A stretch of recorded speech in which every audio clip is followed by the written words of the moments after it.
Since the birth of HO scale, there's a debate that has raged on in the model train hobby. When is a train a model and when is it a toy? This question might come off as being extremely simple, but in fact, thanks to new developments, including a requirement that all toys are to be certain sizes and battery operated, it's become much more complicated.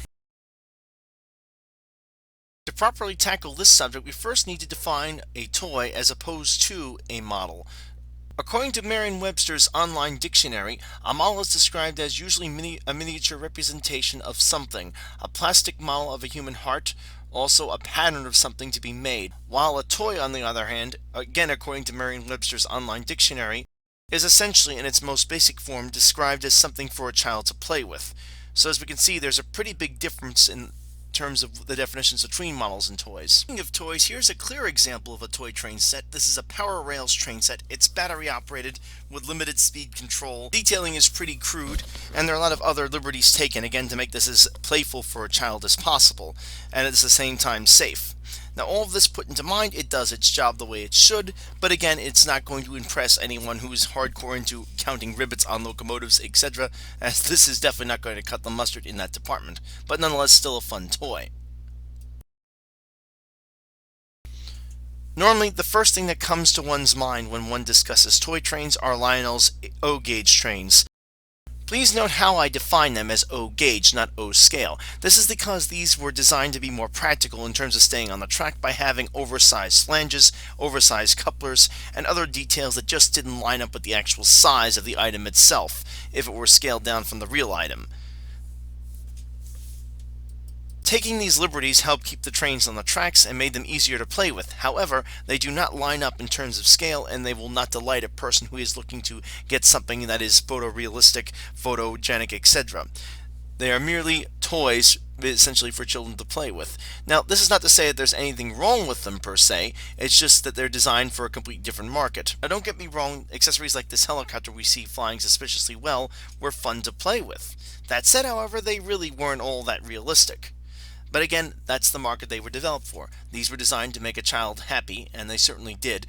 Now, all of that said, to get these products to a point where they were user-friendly enough and, more importantly, durable enough, let's face it, not all kids are kind to their toys, to suit a child, caused them to have sacrifices made, which is why they don't look as realistic, as the concept was to make them as user-friendly as possible.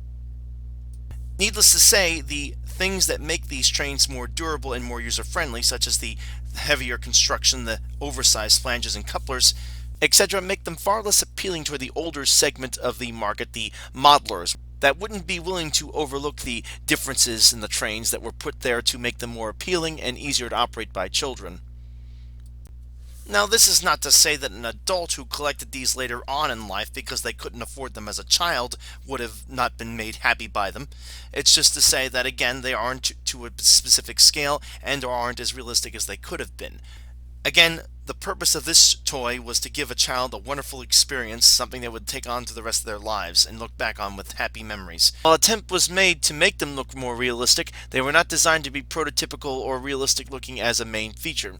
Now, all of this said, there is, of course, the elephant in the room, or the, shall we say, bright shining star in the room, depending upon which side of the argument you're on, and that is HO scale. HO scale dates way back to the 1930s, and back then it was a pretty hardcore scale to be into. Essentially, everything had to be made from scratch, with kits that were little more than basically scratch-built kits with some instructions. Getting a locomotive to run was almost impossible. Usually you attempted the project and wound up with something that didn't work, and if you were lucky, it just didn't work correctly. This was hardly something that a person that was going to build a train for the sake of operating it would enjoy because, well, there was a lot of trial and error involved in it. Getting the locomotive to run was a big enough achievement. Forget laying track and forget watching the trains go around and blow smoke, etc. It was this sort of mentality that caused this gauge to be somewhat limited in its uptake in its early time of existence. But as with everything, the times they were changing. O gauge had been introduced to get the size of the trains down to make them fit into ever smaller houses, and with houses shrinking yet again, HO scale was eyed to take over this market. There was just one problem, as I mentioned before: the gauge was anything but easy to work with. It, however, matched the requirements for size and low cost perfectly. But to get HO scale to be something that ran more reliably was going to take effort, and those efforts would be realized by model train manufacturers and pioneers like Gordon Varney and John Tyler.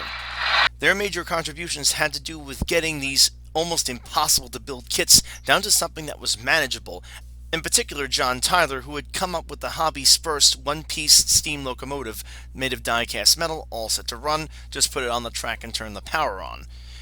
In addition to that, his company Mantua came up with easy-to-assemble kits requiring just the shell to be screwed down and a few other parts attached, similar to what Gordon Varney was doing around the time as well. These were very critical first steps in getting HO scale down to a more consumable level. However, with HO scale moving to the mainstream, this created an unusual debate and controversy. Were these still in fact scale models? When you get right down to it, however, it is up to the manufacturer to decide what kind of product they're producing and market it as such.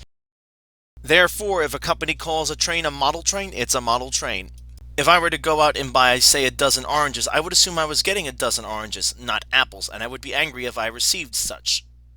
So it's up to the manufacturer to decide what product it is and what to market it as, and it should also be open to the criticisms as such. Therefore, if a locomotive is marketed as, say, a model, or another piece of rolling stock for that matter is marketed as a model, it needs to be treated with the same sort of criticism it would get if it were made as a model, and the same sort of opinions, etc. This brings us to more mainstream manufacturers like Bachmann. Look at any of Bachmann's materials and you'll see that they are marketed as model trains, not toys. In fact, if you'll note the disclaimers on the tops of the packages, as you just saw there, it is designed for a person of 14 years or older. Another interesting example is International Hobby Corporation, or IHC. This was the essential U.S. importing arm of Mehano for several years. It also took over the actual Tyco stock back in the day when Tyco Trains rolled up its actual model railroad production arm.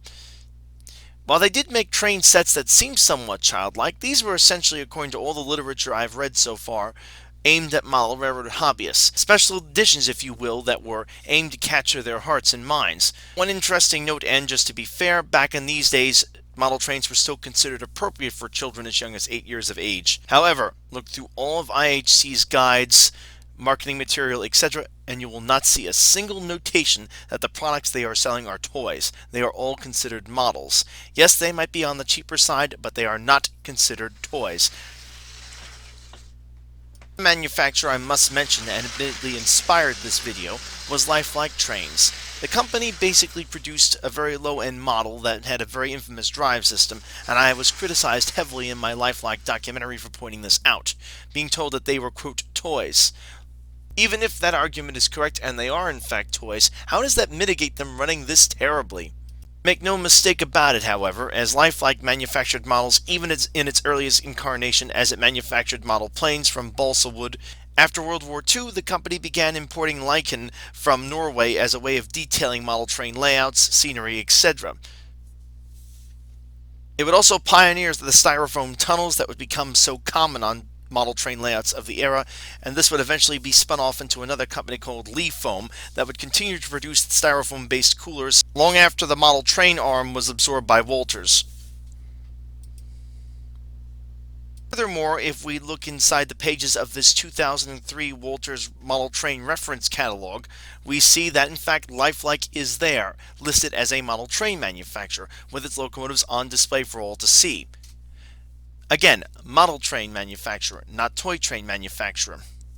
Now, some might think I'm splitting hairs by saying this, but we have to remember that there was also a toy train section that was later installed into this catalog a few years later, and you can look for yourself. Lifelike Trains never appeared in it. Further bolstering my argument is this Basics from Beginner's Guide to Model Railroading, which, yes, was included with every Lifelike train set ever sold, essentially. Of course, the additions changing as time went on.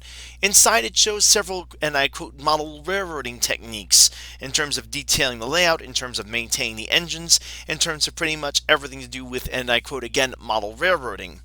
And if this still isn't enough evidence for you, well, let's take a look at the back cover of this particular magazine. See, it advertises a model railroad contest and actually announces the victors of, basically again for tips to add to its model railroading guide. Furthermore, you will not see a single piece of literature created by Lifelike in any way, shape, or form that describes their products as, and I quote, toys. All of them state that they are model trains.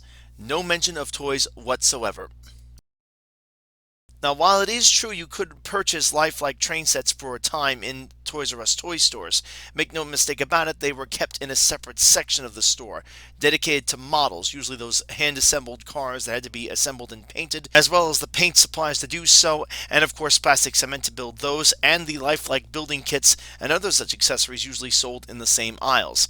In short, they were never marketed quote-unquote to kids there either. They were considered older. They were essentially considered a place where adults could pick them up if they happened to be with their children at the time, perhaps maybe showing off their modeling skills to get their children interested, so that one day they would maybe pick up the hobby themselves. When it comes right down to it, it's up to the manufacturer to decide what they're selling in terms of a product. If the manufacturer decides the product is a toy, it should be given the criticism and treatment as such. But if the manufacturer calls its products a model, it therefore is open to the criticism and treatment as such as well. And that's going to do it for this video. Before I close out for the evening, I'd like to again give a thanks to HOSecret.net. If it wasn't for their information, I couldn't do my documentaries or train videos alike. Again, they don't sponsor me. I'm just giving credit where credit is due. Again, it's a free archive if you're looking for information, perhaps that lost brush springer, etc. Great place to check it out for schematics, information, old catalogs, etc. Check them out at HOSecret.net. And that's going to do it for this video, folks. If you liked it, thumbs up. If not, thumbs down. Please like and subscribe. And as always, keep the metal side down.